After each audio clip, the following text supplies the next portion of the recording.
அஸ்ஸலாமு அலைக்கும் viewers, welcome back to Yummy Farm. இன்றைக்கி நம்மளோட சேனலில் வெறும் 15 நிமிஷத்தில் சூப்பர் ஈஸி அண்ட் குயிக்காக பண்ணக்கூடிய பர்த்டே கேக் எப்படி பண்ணலான்னா ஃப்ரெண்ட்ஸ் பார்க்க போகிறோம். இந்த கேக் ரெசிபி நீங்கள் வந்து எந்த ஒரு ஒகேஷன்லேயும் கூட சர்வ் பண்ணிக்கலாம். பர்த்டேயாக இருக்கட்டும், இல்லை நியூ இயராக இருக்கட்டும், கிறிஸ்மஸாக இருக்கட்டும், எந்த ஒரு ஒகேஷனுக்கும் ஒரு பர்ஃபெக்டான கேக்காக தாங்க இருக்கும். இது வந்து வெறும் 15 நிமிஷத்தில் சிம்பிள் அண்ட் ஈஸியாக நம்ம இந்த சாக்லேட் கேக் ரெசிபி வந்து பண்ணி முடிச்சிடலாம். இது வந்து சாக்லேட் கேக் தான், ஆனால் சாப்பிடும்போது அப்படியே ஒரு பிளாக் ஃபாரஸ்ட் கேக்கோட டேஸ்ட்டில் இருக்கும். ஸோ இதை எப்படி பண்ணலான்னு பார்த்துலாம் வாங்க. இது பண்ணுறதுக்கு முதல்ல நான் வந்து ஒரு சாக்லேட் கேக் வந்து எடுத்திருக்கேன். நம்ம ஆல்ரெடியே நம்ம சேனலில் ஹோம்மேட் சாக்லேட் கேக் எப்படி பண்ணணும்னு சொல்லி ஒரு தனி வீடியோ வந்து அப்லோட் பண்ணியிருக்கேன். ஸோ அந்த வீடியோட லிங்க் நான் கீழே டிஸ்கிரிப்ஷன் பாக்ஸில் கொடுக்குறேன், நீங்கள் போய் செக் பண்ணி பார்த்துக்கோங்க. ஸோ இந்த கேக்கு நம்ம வந்து நான் வந்து பண்ணி வச்சுருக்கேன். ஸோ இந்த கேக்கு தான் நம்ம வந்து வச்சு ஒரு சூப்பரான ஒரு டெக்கரேஷன் பண்ணி 15 மினிட்ஸ்லேயே ரொம்பவே சிம்பிளாக பண்ணக்கூடிய சாக்லேட் கேக் ரெசிபி பண்ண போகிறோம். நம்ம முதல்ல சாக்லேட் கேக் ரெசிபி பண்ணுறதுக்கு நம்மளோட கேக்கை இந்த மாதிரி பீஸாக 12 பீஸாக பண்ணி வச்சுக்கோங்க. ஈக்குவலாக இருக்கணும். அதனால் நான் இன்றைக்கி 12 பீஸ் பண்ணி வச்சுருக்கேன். அடுத்ததாக நம்ம இங்கே வந்து சுகர் சிரப் பண்ணுறதுக்கு நான் வந்து 1/2 கப் அளவுக்கு தண்ணியில் 2 டேபிள் ஸ்பூன் அளவுக்கு சர்க்கரை ஆட் பண்ணி நல்லா வந்து உருக வச்சுக்கோங்க. ஸோ அந்த சர்க்கரை கம்ப்ளீட்டாக மெல்ட் ஆகி இந்த மாதிரி ஒரு கம்ப்ளீட்டான ஒரு சுகர் சிரப்பாக நம்மளுக்கு வந்து கிடைக்கும். ஸோ நம்மளோட சுகர் சிரப் வந்து தயாராகிடுச்சு. அடுத்ததாக நம்ம வந்து க்ரீம் வந்து பண்ணுறதுக்கு நான் இங்கே வந்து 1 கப் அளவுக்கு விப்பிங் க்ரீம் பவுடர் வந்து எடுத்திருக்கேன். நீங்கள் வந்து விப்பிங் க்ரீம் கூட யூஸ் பண்ணிக்கலாம். விப்பிங் க்ரீம் யூஸ் பண்ணுறீங்கன்னா நீங்கள் வந்து 1 கப் அளவுக்கு விப்பிங் க்ரீம் எடுத்துக்கலாம். நான் வந்து விப்பிங் க்ரீம் பவுடர் யூஸ் பண்ணுறதுனால நான் வந்து 1 கப் அளவுக்கு விப்பிங் க்ரீம் பவுடர் ஆட் பண்ணிவிட்டு ஒரு 2லிருந்து 4 டேபிள் ஸ்பூன் போல் தண்ணி ஆட் பண்ணி ஒரு எலக்ட்ரிக் பீட்டர் வச்சு நல்லா ஒரு ஸ்டிஃப் பீக் வர வரைக்கும் இதை நம்ம வந்து பீட் பண்ணிக்கணும். இந்த மாதிரி இப்போது நம்மளோட க்ரீம், சுகர் சிரப், கேக் எல்லாமே தயாராகிடுச்சு. இப்போ நம்ம கேக்கை வந்து அசம்பிள் பண்ணிடலாம். அதுக்கு நான் ஒரு இந்த மாதிரி ஒரு கட்டிங் போர்டு, அப்படி இல்லைனா உங்கள்கிட்ட வந்து கேக் ப்ளேஸ் பண்ணுற போர்டு இருந்தால் கூட நீங்கள் வந்து எடுத்துக்கலாம். அதில் நம்ம லைட்டாக வந்து க்ரீம் அப்ளை பண்ணிக்கலாம் கீழே. அப்போ தான் நம்மளோட கேக் வந்து ஸ்டிஃபாக வந்து நிற்கும் ப்ராப்பராக, அதோட ப்ராப்பரான ஒரு ஷேப்பில் நம்மளுக்கு வந்து கிடைக்கும். ஸோ நம்ம வந்து லைட்டாக கீழே வந்து ஒரு க்ரீம் அப்ளை பண்ணிவிட்டு மேலே நம்மளோட கேக் பீசஸை நம்ம வந்து வச்சிடலாம்.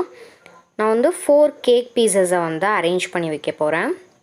மொத்தமாக நம்மக்கிட்ட இருக்கிறது வந்து 12 கேக் பீசஸ். நம்ம வந்து 4 அரேஞ்ச் பண்ணோன்னா நம்மளுக்கு வந்து 3 லேயர்ஸ் மாதிரி கிடைக்கும். ஸோ இது வந்து ஈஸியாகவே பண்ணி முடிச்சலாம். டெக்கரேஷனும் ரொம்ப ஈஸி தான். இப்போ நம்ம இந்த மாதிரி 4 கேக் பீசஸையும் அரேஞ்ச் பண்ணதுக்கப்புறமா நம்ம இதுக்கு மேலே நம்மளோட சுகர் சிரப்பை வந்து லைட்டாக இந்த மாதிரி ஸ்ப்ரிங்கிள் பண்ணிக்கலாம். நம்ம சுகர் சிரப் ஆட் பண்ணுறதுனால நம்மளுக்கு என்ன ஒரு யூஸ்னால், சுகர் சிரப் ஆட் பண்ணோன்னா நம்மளோட கேக் வந்து ரொம்பவே நல்ல ஜூஸியாக நல்ல சாஃப்டாக இருக்கும். அதுக்காக தான் நம்ம இதை வந்து ஃப்ரீசரில் ஸ்டோர் பண்ணி இல்லை ஃப்ரிட்ஜில் ஸ்டோர் பண்ணி சாப்பிட்டாலும் கூட அதோட சாஃப்ட்னஸ் அப்படியே இருக்கும். அதுக்காக தான் நான் இன்றைக்கி வந்து சுகர் சிரப் வந்து அப்ளை பண்ணிக்கிறேன். அப்ளை பண்ணதுக்கப்புறமா இதுக்கு மேலே நம்மளோட க்ரீமை வந்து அப்ளை பண்ணிக்கோங்க. இந்த மாதிரி கம்ப்ளீட்டாக ஒரு லேயர் ஃபுல்லாக நம்ம வந்து க்ரீம் அப்ளை பண்ணிவிட்டு அதுக்கு மேலேயும் செகண்ட் லேயர் கேக் 4 கேக் வந்து வச்சுக்கோங்க.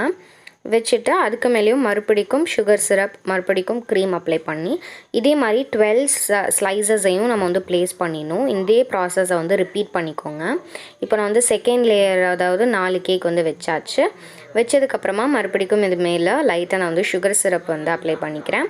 சுகர் சிரப் அப்ளை பண்ணதுக்கப்புறமா மேலே வந்து க்ரீம் ஆட் பண்ணிவிட்டு இதே மாதிரி ப்ராசஸை வந்து கண்டினியூ பண்ணுங்கள். நம்மளுக்கு வந்து மொத்தமாக நம்ம இந்த கேக்கில் 3 லேயர் வந்து கிடைக்கும். ஸோ இதுதான் வந்து மிடில் லேயர். இப்போ பார்த்தீங்கன்னா மிடில் லேயரும் வச்சு டாப் லேயரும் வச்சு நான் கம்ப்ளீட்டாக க்ரீமை வந்து அப்ளை பண்ணி கவர் பண்ணிட்டேன். பாருங்கள், ரொம்பவே ஈஸியாகவே பண்ணி முடிச்சிட்டோம். இதோட டெக்கரேஷனும் நான் ரொம்ப சிம்பிளாக தான் பண்ண போகிறேன். நான் வந்து லைட்டாக வந்து கேக்கை வந்து டாப் லேயர் வந்து கட் பண்ணி வச்சுருந்தேன். ஸோ அதை லைட்டாக இந்த மாதிரி க்ரம்ஸ் மாதிரி பண்ணி வச்சுருக்கேன். நீங்கள் வந்து இதுக்கு பதில் சாக்லேட் கனாஷ் வச்சு நீங்கள் வந்து ஏதாவது டிசைன் பண்ணிக்கலாம். அப்படிலாம் நீங்கள் இந்த க்ரம்ஸ் இல்லைன்னா நீங்கள் வந்து சாக்கோ சிப்ஸ் யூஸ் பண்ணிக்கலாம். ஸோ இந்த மாதிரி உங்களோட ஃபேவரட்டான டிசைன்ஸ் பண்ணிக்கலாம். ஏன்னா இது வந்து உங்களோட கேக். ஸோ நீங்கள் உங்களுக்கு பிடிச்ச மாதிரி வந்து டிசைன் பண்ணிக்கோங்க. நான் வந்து லைட்டாக வந்து மேலே அந்த சாக்லேட்டோட க்ரம்ஸ் ஆட் பண்ணி அதுக்கு மேலேயே ஒரு 4 சாக்லேட் பால்ஸ் வச்சுருக்கேன். ஸோ குழந்தைங்கலேருந்து பெரியவங்க வரைக்கும் ரொம்ப விரும்பி சாப்பிடுவாங்க. அதுக்காக இப்போ நான் இதை கட் பண்ணி காமிக்கிறேன் பாருங்கள். எவ்வளோ நல்லா ஈஸியாக அந்த நைஃப் வந்து உள்ளே போய் வருது. ஸோ பாருங்கள், அந்த த்ரீ லேயர்ஸும் ரொம்பவே பர்ஃபெக்டாக அந்த க்ரீம் கூட எல்லாம் வச்சு அவ்வளோ நல்ல சூப்பரான ஒரு டேஸ்ட்டில் வந்து இருக்கும். சாப்பிடும்போது ஒரு பிளாக் ஃபாரஸ்ட் கேக்கை நீங்கள் வந்து சாப்பிட்ற மாதிரி இருக்கும். நீங்கள் வந்து சர்வ் பண்ணுறதுக்கு முன்னாடி கேக்கை வந்து 1 மணி நேரம் போல் ஃப்ரீசரில் வச்சு ஃப்ரீஸ் பண்ணிவிட்டு சர்வ் பண்ணுங்கள். ஸோ அப்போ ரொம்பவே நல்லா சில்லுன்னு ரொம்ப நல்லா சாஃப்ட் அண்ட் ஸ்பஞ்சியாக இருக்கும். நம்ம இந்த கேக் ரெசிபியை வந்து பீஸாக கட் பண்ணி பேஸ்ட்ரீஸாக கூட நம்ம வந்து சர்வ் பண்ணிக்கலாம். ரொம்பவே நல்லாயிருக்கும். அவ்வளோதான் ஃப்ரெண்ட்ஸ், ரொம்பவே ஈஸியாக பண்ணக்கூடிய 15 மினிட்ஸ், வெறும் 15 நிமிஷத்தில் பண்ணக்கூடிய பர்த்டே கேக் ரெசிபி எப்படி பண்ணலாம்னா ஃப்ரெண்ட்ஸ் இந்த வீடியோவில் பார்த்தோம். ஸோ கண்டிப்பாக இந்த ரெசிபி உங்கள் எல்லாருக்கும் ரொம்பவே ஹெல்ப்ஃபுல்லாக இருக்கும்னு நான் நம்புகிறேன். கண்டிப்பாக இந்த கேக் ரெசிபி உங்கள் வீட்லேயும் ட்ரை பண்ணி பாருங்கள். எப்படி இருக்குன்னு சொல்லி கமெண்ட் பாக்ஸில் கமெண்ட் பண்ண மறந்துடாதீங்க. அது மட்டும் இல்லாமல் இந்த வீடியோ உங்களுக்கு ரொம்ப ஹெல்ப்ஃபுல்லாக இருக்கும்னு நம்புகிறேன். இருந்துச்சுன்னா இந்த வீடியோக்கு ஒரு லைக் கொடுங்க. உங்கள் ஃப்ரெண்ட்ஸ் அண்ட் ஃபேமிலி கூட நிறைய ஷேர் பண்ணுங்கள். அது மட்டும் இல்லாமல் நம்ம சேனலை இன்னும் சப்ஸ்கிரைப் பண்ணாத நபர்களாக இருந்தால் சப்ஸ்கிரைப் பண்ணிவிட்டு பக்கத்தில் இருக்க பெல் பட்டனையும் அமுத்திக்கோங்க. எல்லா புகழும் இறைவனுக்கே.